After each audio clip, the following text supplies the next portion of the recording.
تو لوگ ایمبیسیز کے تھرو اپلائی کرتے ہیں، تو آپ کو بھی ایک پراپر چینل کے تھرو اپلائی کرنا چاہیے تھا.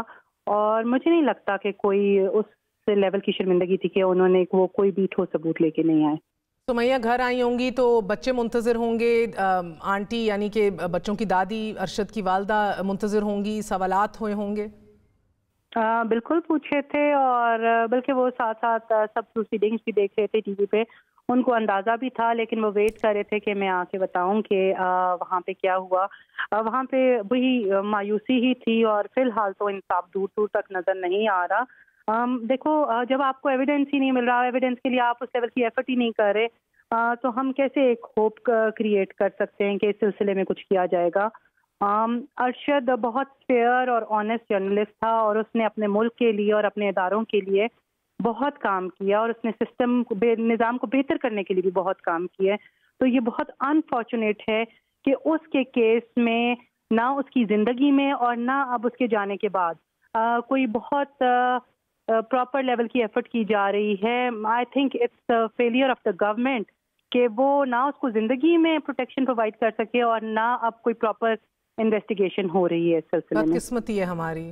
مگر سمیہ، آپ نے پہلے بھی جے آئی ٹی پہ سوال اٹھائے تھے، آپ کی ریزرویشنز تھیں، اور آج جب کوئی بھی tangible evidence J I T سامنے نہیں رکھ سکی اتنے پیسوں کے بعد، اتنے وقت کے بعد بھی، تو آج یہ سوال اٹھایا جسٹس صاحب نے کہ کس نے جانے پر مجبور کیا تھا ارشد کو پاکستان سے، ایف آئی آریں کون کٹوا رہا تھا؟ یہ اہم ترین سوالات ہیں. آپ کے نزدیک ان کی کھوج ایٹ لیسٹ لگائی جا رہی ہے؟ بس میں یہی کہنا چاہوں گی، میں نے وہاں پہ بھی عدالت میں بھی کھڑے ہو کے یہی ریکویسٹ کی کہ سب سے امپورٹنٹ چیز یہ ہے، جو سب سے بیسک چیز ہے، کہ اس کو یہاں سے کون تھا جس نے یہاں پہ اس کو تھریٹس دیے، اور یہاں سے اس کو جان کی دھمکی دی، اور یہاں سے اس کو جانے کو کہا. یہ سب سے بیسک چیز ہے. یہاں سے ان کی انویسٹیگیشن شروع ہونی چاہیے. اور اب دیکھو 100 سے بھی زیادہ دن گزر چکے ہیں، اور ابھی تک کوئی ثبوت نہیں آیا ہمارے پاس. اور بلکہ مجھے تو یہ، ہم لوگوں کو تو یہ بھی خدشہ ہے کہ جو ایف ایف ٹی میں تھوڑی بہت چیزیں آئی ہیں ان کو بھی یہ نہ مٹا دیں. مجھے نہیں پتا کہ کس لیول کا پریشر ہے کہ کیا ہے. ہم تھوڑے سے اس خدشے کا اظہار کریں گے کہ ایف ایف ٹی میں کچھ پوائنٹس آئے تھے، یہ ان کو بھی نہ مٹا دیں. مگر سمیہ، آپ نے اور شہید ارشد شریف کی والدہ نے جو بیانات ریکارڈ کرائے تھے، سٹیٹمنٹس، کیا ان میں آپ نے نام لیے تھے باقاعدہ طور پہ؟ کیا ان ناموں کے اوپر کوئی آپ کے پاس اپڈیٹ ہے؟ اس کا سٹیٹس کیا ہے تفتیش کے حوالے سے؟ نہیں، ابھی تک ان کا کوئی سٹیٹس نہیں پتہ چلا. بلکہ میں یہ بھی جاننا چاہوں گی کہ ہم نے جو سٹیٹمنٹ دیے تھے، اس میں جو نام دیے تھے، اس میں انویسٹیگیشن کس لیول پہ ہوئی ہے، اس میں کس کس کو بلا کے سٹیٹمنٹس ریکارڈ کی گئی ہیں. آئی ہوپ کہ نیکسٹ ٹائم تک تھوڑا سا اس پہ ورک کیا جائے گا. Let see. ابھی جج صاحبان نے تو ان سے ریکویسٹ کی ہے کہ آپ پراپر انویسٹیگیشن کریں کہ کس نے ایف آئی آر کٹوائی، کس نے تھریٹس دیے، اور اس چیز پہ وہ کہہ رہے ہیں کہ آپ چیک کریں. کیونکہ دیکھو، یہاں پہ جو ایف آئی آرز کٹوائی گئی تھیں، ان ساری ایف آئی آرز کو اس لیے چیک کرنا بہت ضروری ہے کہ ان سب ایف آئی آرز کا متن اور دفعات سب ایک ہی جیسی تھیں. اور اس میں یہی لکھا ہوا تھا کہ جیسے کوئی ہوٹل میں چائے پی رہا ہے اور اس کو ارشد پہ غصہ آ گیا اور اس نے ایف آئی آر کٹوا دی. تو ان چیزوں کو پراپر چیک کرنا چاہیے، پراپر انویسٹیگیٹ کرنا چاہیے، تو پھر شاید ہم کسی اس پہ نتیجے پہ پہنچ سکیں. اچھا، ایک اور بڑی دلچسپ آبزرویشن تھی. آج عدالت نے کہا کہ بہت سے لوگ بہت کچھ جانتے ہیں اور شیئر بھی کرنا چاہتے ہیں لیکن کر نہیں پا رہے. آپ کو بھی ایسا محسوس ہوتا ہے؟ بالکل وہی ایک بات ہے، ایک ہمارا نظام ایسا ہے، اور لوگ شیئر دیکھیں نا تبھی نہیں کر پائیں گے نا کہ جب کہ ان پہ ایک پریشر ہوگا. اگر لوگوں کو اسٹیٹ پروٹیکشن پرووائڈ کرے تو مجھے یہ نہیں لگتا کہ لوگوں کو اگر جو سچ پتا ہوگا وہ اس کو شیئر نہیں کر پائیں گے. یہ اسٹیٹ کا کام ہے کہ وہ لوگوں کو پروٹیکشن پرووائڈ کریں تاکہ لوگ سچ بات بتا سکیں اور ہمارے ملک کا نظام بہتر ہو سکے اور ارشد کو انصاف مل سکے. بلکہ عدالت میں انہوں نے ایک اور بات بھی جج صاحبان نے کہی کہ آپ یو این سے معاونت حاصل کریں. یہ پوائنٹ بھی میں آپ کے پروگرام کے تھرو پہلے ریز کر چکی بھی تھی کہ ہمیں چاہیے کہ یو این کو ہمیں اپروچ کرنا چاہیے. اور یو این وہ واحد ادارہ ہے کیونکہ اس میں ایک اسٹیٹ انوالو نہیں ہے، 3 اسٹیٹس انوالو ہیں. تو اگر یو این کے تھرو اپروچ کریں گے، اور وہ بھی گورنمنٹ کو چاہیے کہ وہ یو این کے تھرو اپروچ کریں تاکہ ان کو پراپر انویسٹیگیٹ کیا جائے اور پراپر ایک نتیجے پہ پہنچ سکیں. Sumaiya, as a mother to mother, as a wife to wife, ان 3 ماہ میں حوصلہ تو نہیں گھٹا، امید تو نہیں کم ہوئی؟ آپ نے بچوں کو بھی حوصلہ دے کے رکھنا ہے، والدہ صاحبہ کو بھی سنبھال کے رکھنا ہے؟ بس میں یہی کہوں گی کہ بچے جو ہیں نا انفارچونیٹلی ارشد کو جب دیکھتے تھے تو ان کو یہ لگتا تھا کہ ہر کوئی بہت فیئر ہوتا ہے, بہت آنیسٹ ہوتا ہے اور لوگوں کا بہت خیال رکھتا ہے اور لوگوں کی مدد کرتا ہے. بٹ اس کے جانے کے بعد بچوں کو یہ احساس ہو رہا ہے کہ ہمارا نظام صحیح نہیں ہے. اٹس ڈس اپوائنٹنگ, کیونکہ بہت مایوسی ہوتی ہے کیونکہ کسی لیول پہ بھی آئی تھنک پراپر انویسٹیگیشن نہیں ہو رہی. تو یہ بچوں کے لیے ڈس اپوائنٹنگ ہے کیونکہ ارشد نے اپنی جان دے دی اور وہ اپنے والد صاحب کو ہمیشہ دیکھتے تھے کہ وہ کس لیول پہ محنت کر رہے ہیں صرف اپنے ملک کے لیے اور اپنے اداروں کے لیے, ملکی اداروں کے لیے. وہ ہمیشہ اداروں کو اور اپنے ملک کو سپورٹ کرتے تھے اور بہت ہی مطلب ملک اور ادارے اس کے لیے سب سے پہلے تھے. آپ یہ دیکھو کہ اس نے کسی کا بھی نہیں سوچا اور اس نے اپنی جان دے دی. بہت بہت شکریہ سمیہ. اہلیہ شہید ارشد شریف ہمارے ساتھ موجود تھی. المیہ ہے, بدقسمتی ہے ہماری, 100 دن گزر چکے ہیں, 3 مہینے گزر چکے ہیں. معروف صحافی, a journalist unlike none other, his murder remains a mystery. ایک چھوٹا سا وقفہ, وقفے کے بعد آپ کو بتائیں گے کہ اکانومی میں تو نہیں لیکن سیاست کے اندر ٹریڈ ڈیفیسٹ نہیں رہا. ہماری جو کنسپیرسیز ہیں اب وہ ہماری ایکسپورٹ زیادہ ہو رہی ہیں, امپورٹ کم ہو رہی ہیں. بات کریں گے وقفے کے بعد.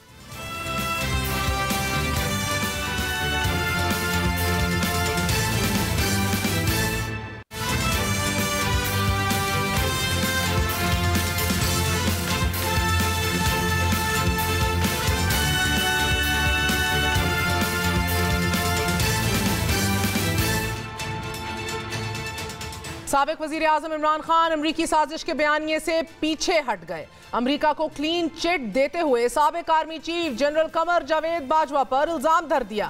وائس آف امریکہ کو دیے گئے انٹرویو میں عمران خان نے کہا ہے کہ ان کی حکومت کو گھر بھیجنے کا منصوبہ امریکہ سے امپورٹ نہیں ہوا, یہ منصوبہ پاکستان سے امریکہ ایکسپورٹ ہوا ہے. Whatever happened now, I mean, as things unfold, it wasn't the US who told the Pakistan. It was, unfortunately, from what now evidence has come out, it was General Bajwa who actually somehow managed to tell the Americans that I was anti-American. And so it wasn't imported from there, it was exported from here to there.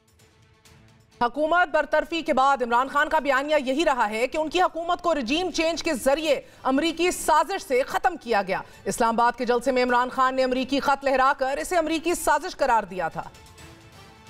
لکھ کے ہمیں دھمکی دی گئی ہے, میں الزامات نہیں لگا رہا, میرے پاس جو یہ خط ہے یہ ثبوت ہے. وائس آف امریکہ کو انٹرویو میں ایک طرف خان صاحب حکومت گرانے کی سازش کا ذمہ دار جنرل ریٹائرڈ قمر جاوید باجوہ کو قرار دے رہے ہیں. امپورٹ سازش اب ایکسپورٹ سازش ٹھہر گئی ہے اور ساتھ ہی یہ بھی اعتراف کر رہے ہیں کہ سائفر ایک حقیقت ہے. Well, the cipher is real, and this was brought to the National Security Council and our cabinet, the minutes of the meeting. Having said that, it's in the past. We have to move on. امریکی سازش کا بیانیہ بنانے اور پھر اس سے پیچھے ہٹ جانے والے عمران خان پہل تو امریکہ کا نام لینے سے بھی کترا رہے تھے. 8 مارچ کو یا اس سے پہلے 7 مارچ کو ہمیں ایک امریکہ نے ایک باہر سے ملک نے, میں نام مطلب میرا کہ کسی اور باہر سے ملک سے ہمیں میسج آتی ہے. مگر پھر عمران خان عوامی جلسوں میں امریکی سازش کا بیانیہ بیان کرنے لگے. ایک بہت بڑی بین الاقوامی سازش ہوئی ہے. امریکہ سے جو سازش شروع ہوئی تھی یہ وہ 1970 کا پاکستان نہیں جب امریکنوں نے سازش کر کے ذوالفقار علی بھٹو کو ہٹایا تھا. امریکہ سازش کر کے ان چوروں کو اوپر بٹھاتے ہیں جو امریکہ سے سازش کر کے ہمارے پہ بیٹھے ہیں. سوال پوچھتے ہیں اپنے نیوٹرل سے, کیا ان کا کام نہیں تھا کہ اس مداخلت کے خلاف پوری کوشش کرتے؟ ثابت ہو گیا کہ یہ باہر سے پوری سازش تھی.